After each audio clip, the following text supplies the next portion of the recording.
Olá, professor Fernando, tudo bem? Eu sou a Nívia e vou falar um pouco sobre o artigo A perda dos principais predadores tem mais efeitos a longo alcance do que pensamos. Bom, a perda de um animal que está no topo da cadeia alimentar pode afetar não só o animal que entrou em extinção, mas também todos os outros animais que interagem com ele.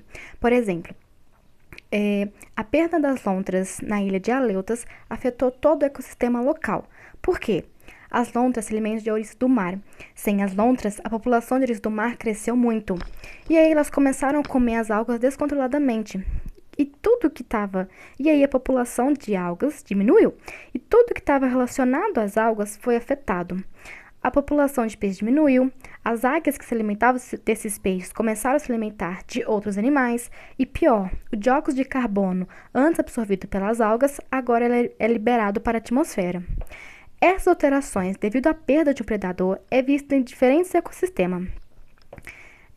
A perda de uma espécie na cadeia trófica é chamado de cascata trófica. E devido a essa perda causar alterações em diferentes ecossistemas, vários pesquisadores acreditam que as alterações no ecossistema devido à perda de uma espécie na cadeia trófica seja algo onipresente.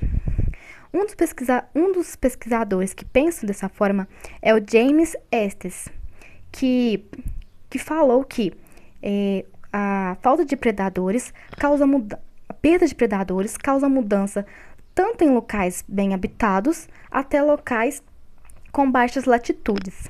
Além disso, ele escreveu um artigo que diz que a ecologia tem como base redes de interação. Esse artigo foi a síntese de vários trabalhos de vários pesquisadores.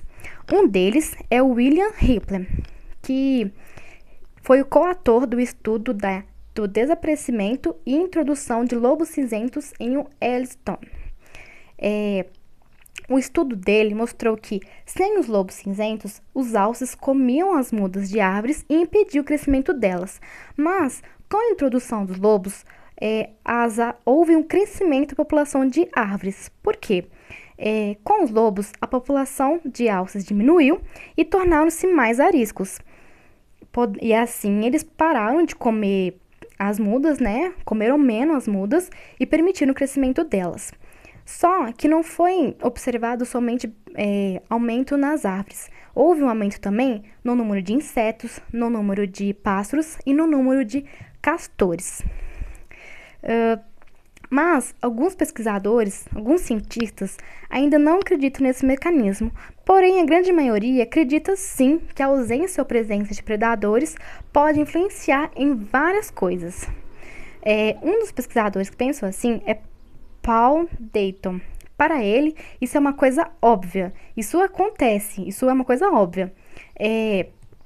Mas ele fala que essa não é muito preocupante para as pessoas, porque as pessoas se preocupam mais com a extinção das espécies, ao invés de se preocupar com as interações entre as espécies e como essa extinção pode influenciar na interação. Portanto, na minha opinião, as interações entre as espécies é muito importante para a formação e equilíbrio entre os indivíduos. E quando a perda de uma espécie, tudo que está relacionado a ela desanda.